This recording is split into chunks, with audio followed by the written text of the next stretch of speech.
Hello, my name is Jamal Washington, and today I'm going to be teaching you guys some self-defense techniques. This is my assistant Tyler. He'll be helping me out for today. Alright, so the first thing I'm going to teach you is how to defend against haymakers. A haymaker is a type of punch. It's a wide, very telegraphed hook. It uses your entire body, so it can inflict a lot of damage if it's landed on you. So the way you want to counter it is like, say for example, by blocking it. So what you're going to do is form triangles with your arms and cover your temple and your jawline while maintaining visual contact with your opponent, and you're also going to rotate a little bit to help dissipate the impact.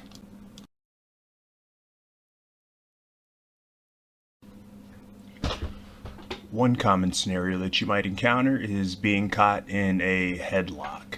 So this will happen when you end up closing the distance, or the opponent closes the distance on you and attempts to go ahead and grapple with you.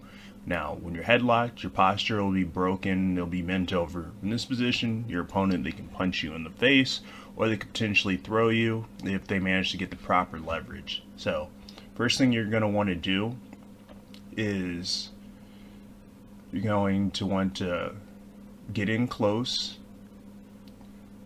clasp your hands around their waist, and then attempt to go ahead and posture up.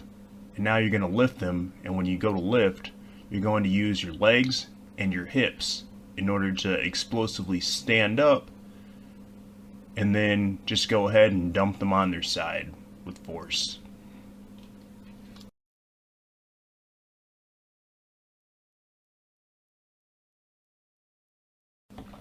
This next tactic that your opponent might use against you is something known as a front choke. It's typically used by people who tend to be bigger than you or are going for intimidation, and it pretty much consists of, as its name says, front choke. You're getting choked from the front. They might take two hands, close them around your windpipe, and possibly push you against a wall. This position is very dangerous because if you continue to get choked like this, you can get your trachea damaged, or you just might pass out. And once you're knocked out, not good stuff will happen to you. So the first thing you want to do is try and clear your airway. A lot of people will try and pull down to possibly get out of it.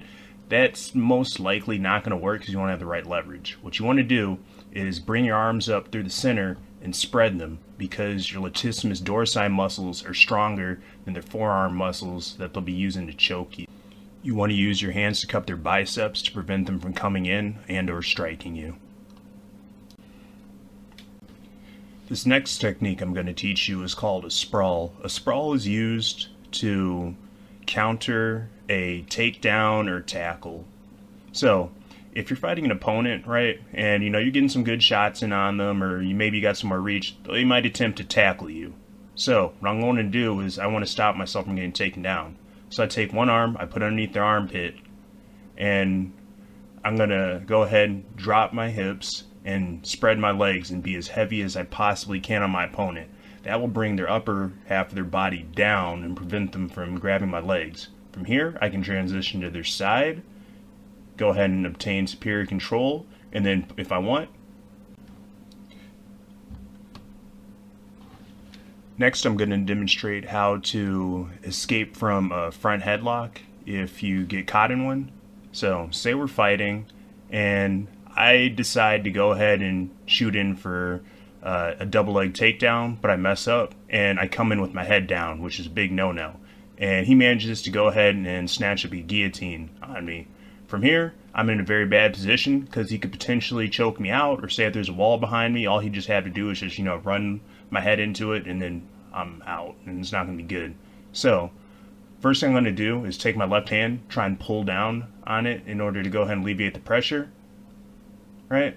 And then stand up straight, and potentially I can just use that to kind of just go ahead and spin on out and then take his back, right? But sometimes that might not work according to plan. So the next thing I can do is I'm going to take my right hand, reach over his back, and grab onto one of his lats. That'll go ahead and alleviate some of the pressure.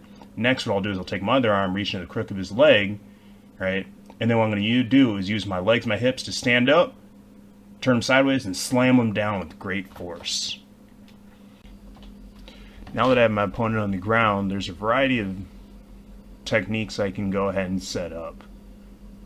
So right now I'm in side control, and now I've transitioned to a scarf hold. I can strike to the face. If I manage to go ahead and obtain control of the arm, I can put him in an arm triangle, or I can disengage.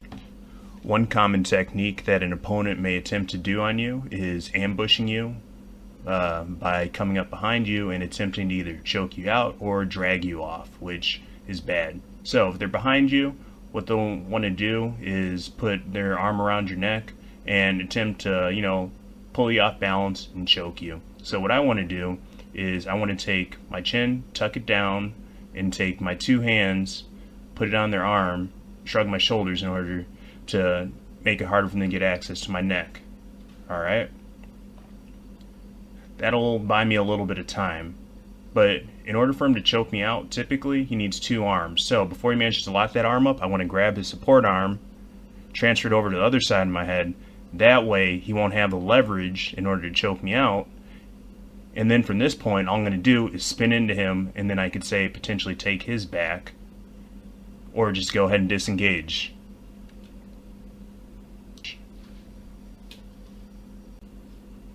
Now, there's another way how you can defend against this standing rear naked choke. So as soon as they go ahead and they get the arm around you, you want to put two hands to fight their one arm.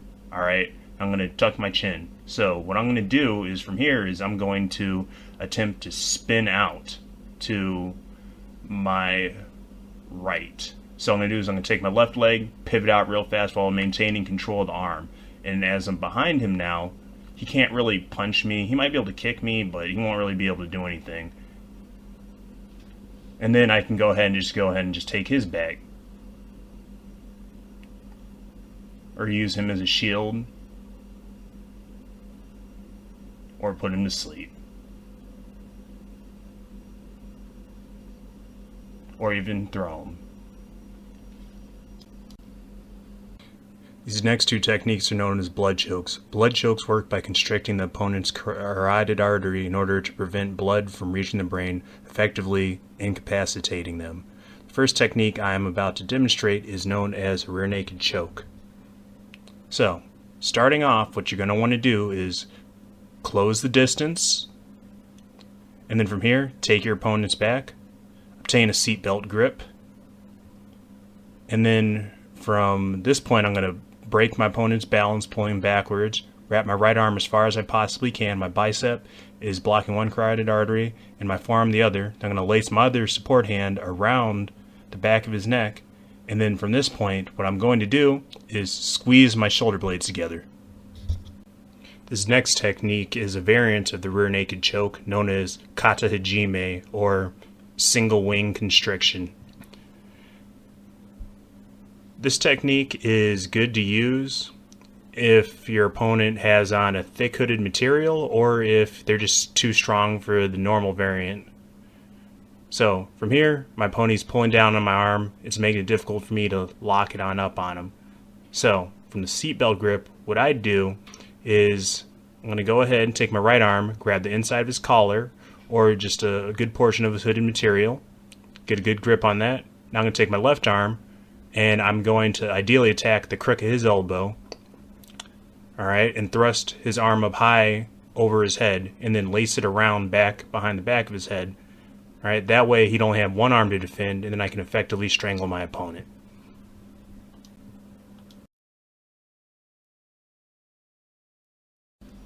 This next technique is something I'm going to teach. It's called a sotogari, also known as large outer reap. It's a type of takedown. So, first thing I want to do is close the distance, control the opponent's head and their tricep. I'm going to attempt to break their balance by pushing with my right forearm and pulling with my left arm, kind of like in a steering wheel motion, to break him to his back right, and then sweeping with my right leg. And when I take him down, I'm going to maintain control of his arm, so then I can potentially follow up with, say, strikes. Or, say, potentially I go ahead and get him to a scarf hold From here, I could go ahead and just, sweep his arm on over, and then boom, arm triangle. Put him to sleep.